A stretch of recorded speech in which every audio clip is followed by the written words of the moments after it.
একটু ভাবুন তো, আজ থেকে ১৪০০ বছর আগে আরবের এক জনমানবহীন মরুভূমিতে, যেখানে কোনো ল্যাবরেটরি ছিল না কোনো আধুনিক টেলিস্কোপ কিংবা স্যাটেলাইট, সেখানে বসে একজন মানুষ কিভাবে বুক ফুলিয়ে বলতে পারেন যে এই মহাবিশ্ব প্রতিনিয়ত সম্প্রসারিত হচ্ছে? কিভাবে তিনি নিখুঁতভাবে বর্ণনা করতে পারেন মায়ের জরায়ুর ভেতরে একটি ভ্রূণের ধাপে ধাপে বেড়ে ওঠার জলজান্ত ইতিহাস? প্রিয় দর্শক, এটি কোনো সাধারণ মানুষের কথা নয়, এটি স্বয়ং মহাবিশ্বের সৃষ্টিকর্তা মহান আল্লাহর বাণী, পবিত্র আল কুরআন। বিংশ শতাব্দীর শ্রেষ্ঠ বিজ্ঞানীরা জীবনের পুরোটা সময় ল্যাবরেটরিতে কাটিয়ে কোটি কোটি ডলারের যন্ত্রপাতি ব্যবহার করে মাত্র কদিন আগে মহাবিশ্বের যে গোপন রহস্যগুলো আবিষ্কার করেছেন, পবিত্র কুরআন তা অবলীলায় ঘোষণা করে রেখেছে আজ থেকে ১৪০০ বছর আগে।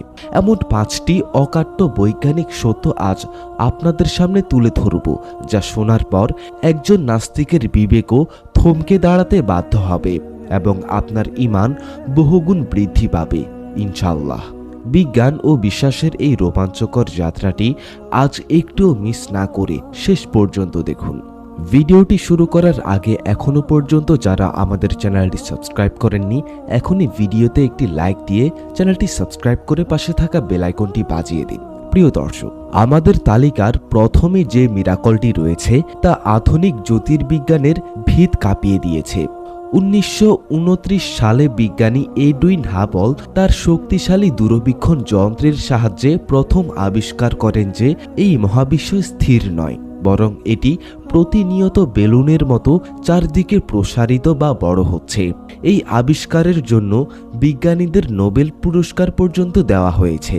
অথচ আজ থেকে ১৪০০ বছর আগে যখন মানুষ মনে করত পৃথিবী সমতল এবং আকাশ একটি স্থির ছাদ, তখন পবিত্র কুরআনের সূরা আজ জারিয়াত আয়াত ১৪৭ নম্বর আয়াতে আল্লাহ তাআলা স্পষ্টভাবে ঘোষণা করেছেন, আমি পরম ক্ষমতা বলে আকাশ নির্মাণ করেছি এবং নিশ্চয়ই আমি একে প্রতিনিয়ত সম্প্রসারিত করছি। বিজ্ঞানের পরিভাষায় একে বলা হয় এক্সপ্যানশন অফ দ্য ইউনিভার্স।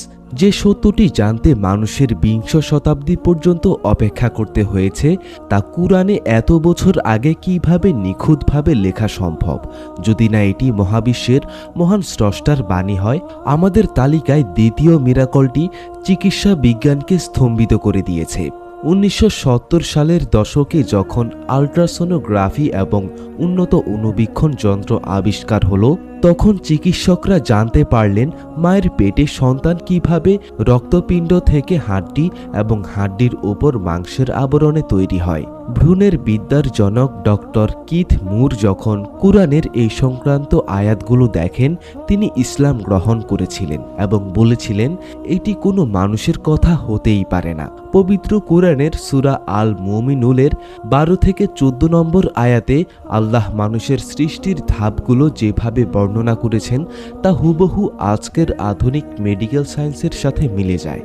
আল্লাহ বলেন, অতঃপর আমি তাকে শুক্র বিন্দু রূপে এক সুরক্ষিত আধারে স্থাপন করেছি।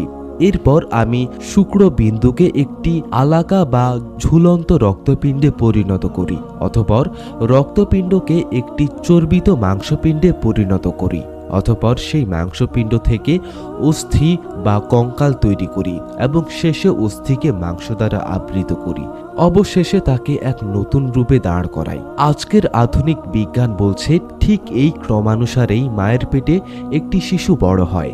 কোনো ল্যাবরেটরি ছাড়া এই নিখুঁত অ্যানাটমি ১৪০০ বছর আগে কুরআন ছাড়া আর কোথায় পাওয়া সম্ভব?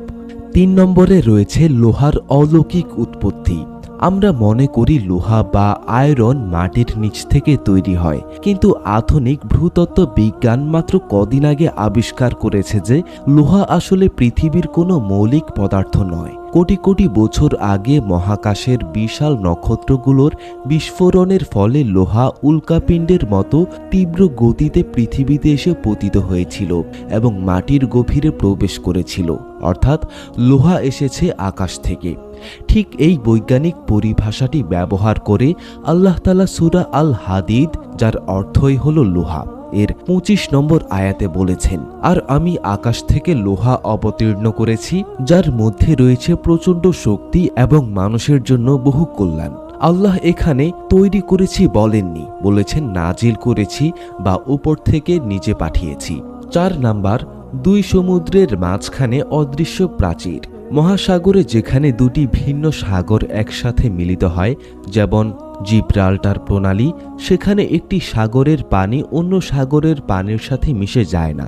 তাদের লবণের ঘনত্ব এবং তাপমাত্রা সম্পূর্ণ আলাদা থাকে এবং মাঝখানে একটি অদৃশ্য পদার্থ থাকে। বিজ্ঞান একে বলেছে ইন্টারনাল ওয়েভস বা হ্যালোক্লাইন। পবিত্র কুরআনের সূরা আর রহমানের 19 ও 20 নম্বর আয়াতে আল্লাহ আগেই বলে রেখেছেন তিনি পাশাপাশি 2 সমুদ্র প্রবাহিত করেছে। উভয়ের মাঝখানে রয়েছে এক অন্তরাল বা পর্দা যা তাদের অতিক্রম করতে পারে না। 5 নম্বরে রয়েছে পাহাড়ের শিকড় বা পেরেক। আমরা চোখের সামনে যে বিশাল পাহাড় দেখি আমরা মনে করি তা মাটির উপরেই দাঁড়িয়ে আছে, কিন্তু আধুনিক ভূতত্ত্ব বিজ্ঞান বা জিওলজি আবিষ্কার করেছে যে একটি পাহাড় মাটির উপরে যতটুকু থাকে তার চেয়ে কয়েক গুণ বেশি অংশ মাটির নিচে শিকড়ের মতো গেঁথে থাকে।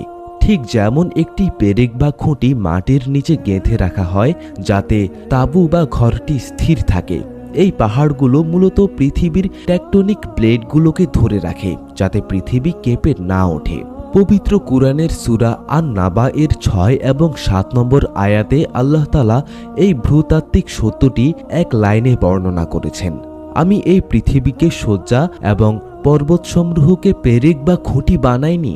প্রিয় দ্বীনী ভাই ও বোনেরা, কুরআন কোনো বিজ্ঞানের বই নয়, এটি হলো হেদায়েতের বই, সাইন বা নির্দেশনের বই। কিন্তু এই বইয়ে বিজ্ঞান নিয়ে যতগুলো কথা বলা হয়েছে তার একটিও আজ পর্যন্ত ভুল প্রমাণিত হয়নি।